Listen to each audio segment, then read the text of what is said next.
It was June 8th, 1967. The Mediterranean Sea was calm, the air heavy with salt and silence.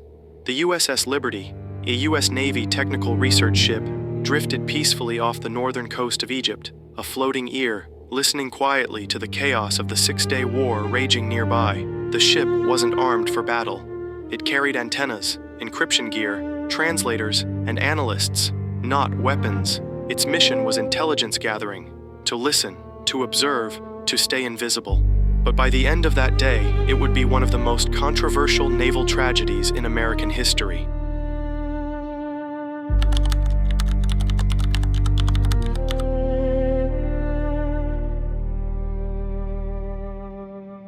The Six-Day War was raging across the Middle East. Israel, Egypt, Syria, and Jordan, all locked in 6 days that would reshape history. And America was listening. From above, Israeli reconnaissance planes circled throughout the morning. Pilots looked down, saw the American flag, and reported it. A U.S. Navy vessel, clearly marked, moving slowly, far from any active battlefield.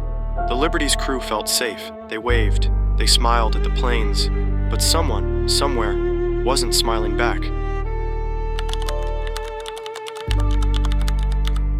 At 2 p.m., without warning, Israeli Mirage fighters appeared on the horizon. They weren't marked, no insignia, no identification. The first rockets struck the Liberty's deck, then cannons, machine guns, and napalm. Within minutes, the ship was burning.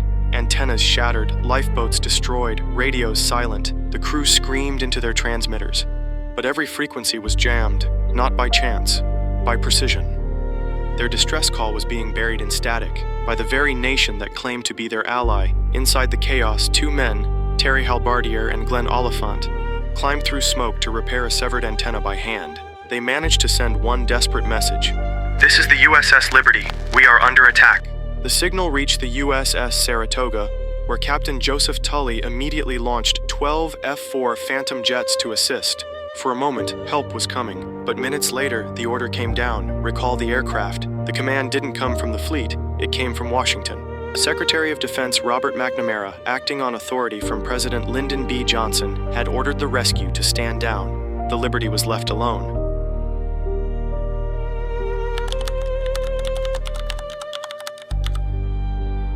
Then came the torpedo boats. Moshe Oren, commander of the Israeli squadron, was told the ship was an Egyptian freighter, the El Qusir. He fired anyway. 6 torpedoes streaked through the waves. 5 missed, 1 didn't. It ripped through the Liberty's hull, right into the communications room. 25 men died instantly. Oil, blood, and fire mixed into the sea. Still, the crew fought to keep her afloat. Some patched holes with their own clothes. Others tended to the dying. Men like Dr. Richard Kiepfer, who despite being wounded, worked for 28 hours straight to save lives. After 2 hours, the attack stopped. 34 Americans were dead, 172 wounded. Israel called it a tragic mistake. The U.S. accepted the apology, but survivors knew what they had seen and what they hadn't. Unmarked jets, jamming on U.S. frequencies, and an assault that continued long after the ship raised her flag again. Then came the silence. Rear Admiral Isaac Kidd told the crew to say nothing.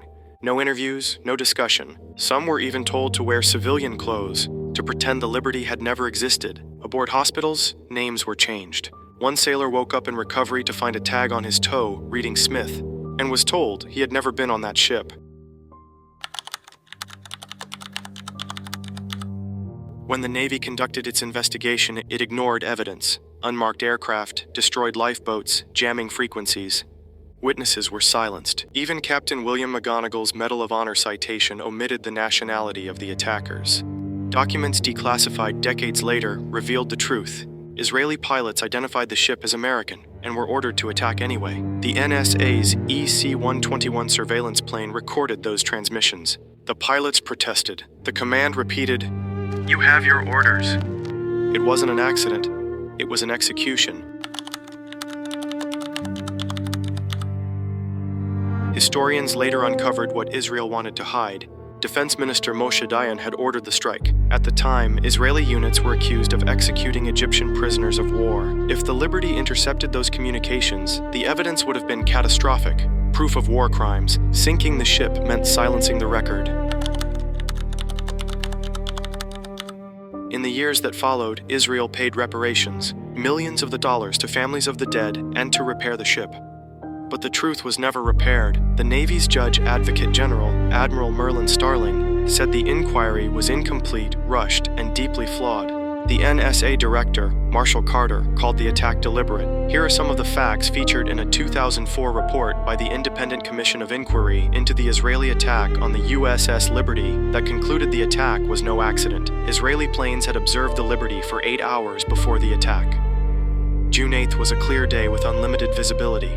Survivors testified that a 5x8 American flag was flying all day on the Liberty until it was shot away and replaced by an even larger flag. The flag was flying in a 12-knot breeze for most of the afternoon. The Liberty's 5 American radio channels were jammed during the attack. The Egyptian military did not broadcast on those frequencies. The Israelis machine-gunned the 3 life rafts the crew put out when it appeared the attack had let up. This would assure there would be no survivors. Even now, over half a century later, no full congressional investigation has ever taken place.